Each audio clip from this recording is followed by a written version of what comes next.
Good afternoon, everyone. I'm Sabrina Dami with your 13 Now update on this Friday, March 8th. And take a live look at the Northway Exit 9 in Clifton Park. A beautiful afternoon. As meteorologist Reed Kisselback said it would be, Reed. You said it's the pick of the week, and we see it right here.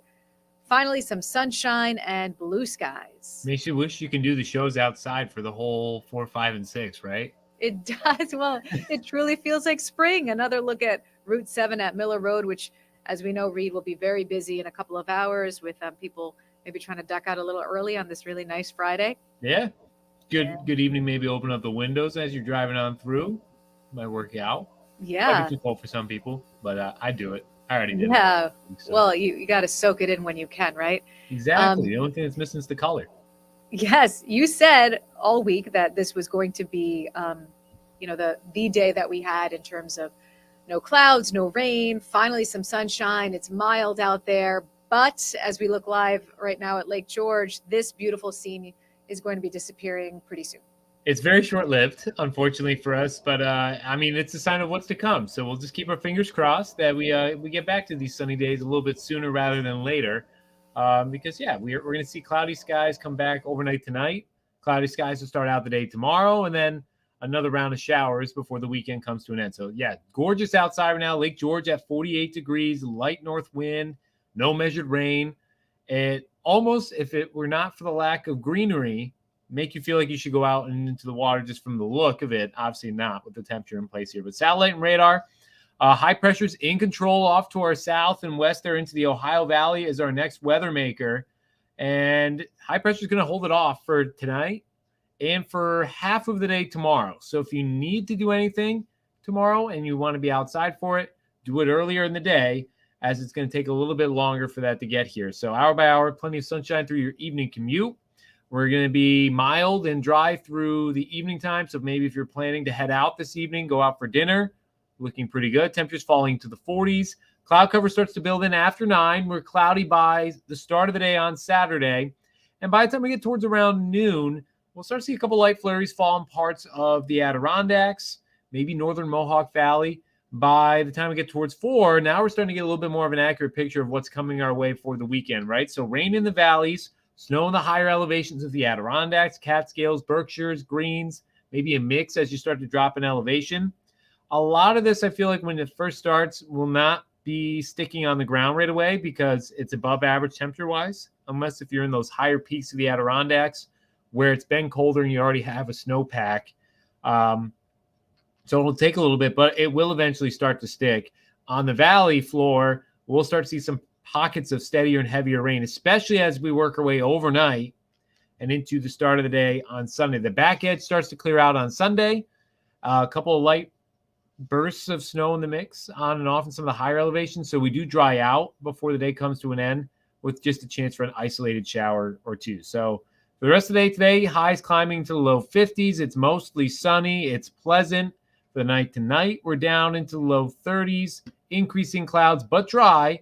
So just feeling a little bit more on the chillier side. And then, of course, don't forget clocks jump ahead 1 hour this weekend. Opportunities for showers both Saturday and Sunday, maybe a leftover isolated shower on Monday. Monday will be breezy, windy. Tuesday will be breezy, mostly sunny, high 50. Mid-50s on Wednesday.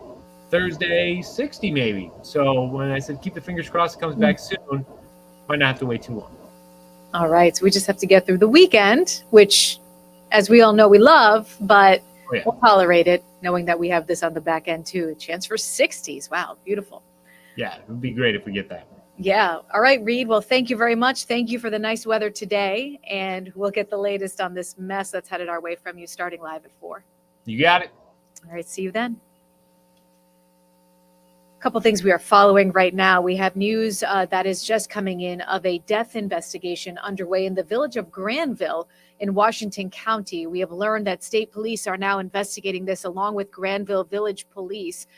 They have located a 51-year-old woman, her name Tammy Dunn of Whitehall. She was found, taken to Albany Medical Center where she was pronounced dead. This investigation right now is just beginning and is ongoing.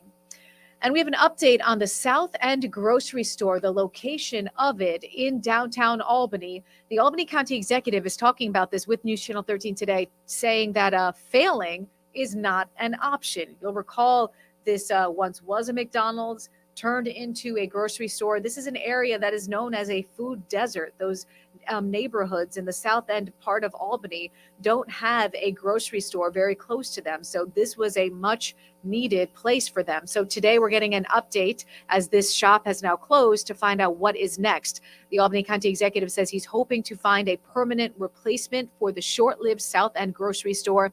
The county legislature is looking to buy the property, which is located on Pearl Street.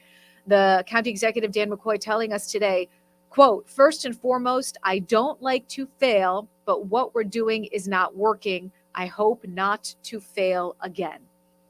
Tessa Bentulin will get us updated on this story starting live at 4. And we have an update on the story regarding the death of actor Treat Williams. A change of plea hearing is scheduled for today for the driver accused of causing the crash that killed the actor in Bennington, Vermont. The Bennington Banner is reporting Ryan Koss is expected to take a plea deal that avoids jail time. Koss pleaded not guilty last September to grossly negligent operation causing the death of actor Treat Williams. An investigation found Koss turned into a parking lot in front of Williams in Dorset last June. Williams, who was riding a motorcycle, was taken to Albany Medical Center, where he later died. Koss could face up to 15 years in prison if he is convicted. That's your 13 Now update on this gorgeous Friday afternoon. We'll have the latest on the weather, the changing weather, the rain, the chance for snow that's moving in for some of us for the weekend, and of course the latest news starting live at 4 on News Channel 13. I'm Sabrina Dani.